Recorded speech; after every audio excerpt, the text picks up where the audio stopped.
문재인 대통령이 남북 정상회담과 북미 정상회담에 따른 한반도 평화 무드 조성과 또 지방선거의 압승을 발판으로 성공적인 집권 2년 차를 맞고 있습니다. 하지만 각종 경제 지표 악화로 긴장의 끈을 놓을 수가 없는데요. 경제 성적표가 현 정부를 흔들 수 있는 뇌관으로 작용할 수 있기 때문입니다. 소재형 기자의 보도입니다. 북미 정상회담으로 한반도에 평화 무드가 조성된 가운데 여당인 더불어민주당이 지방선거에서도 압승하며 문재인 대통령은 국정 운영 전반에서 날개를 달았습니다. 하지만 문 대통령은 긴장의 끈을 놓지 않았습니다.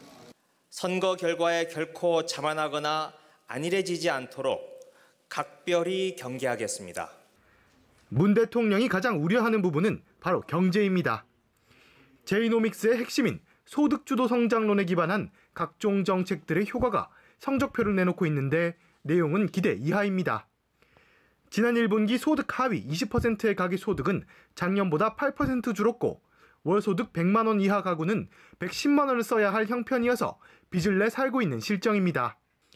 소득계층을 5단계로 나눴을 때 분배 수준을 나타내는 소득 5분위 배율은 5.95로 역대 최악으로 치달은 데다 지난달 취업자 증가폭은 8년 4개월 만에 가장 낮은 수준으로 떨어졌습니다. 전방위 압박을 받는 경제 성적표는 문재인 정부를 흔들 수 있는 악재로 작용할 수 있다는 우려가 나오고 있습니다. 내년도서부터 만약에 일반 국민들이 체감할 수 있는 경제 성과가 나오지 않으면 아무리 이렇게 압승을 했다 하더라도 어느 정도 국민들이 서서히 현 정부에 대한 평가를 새롭게 할 수 있는. 취임 2년 차에도 70%를 넘는 지지율을 보이고 있는 문재인 정부가 계속 순항할지는 경제 문제에 달린 것으로 보입니다.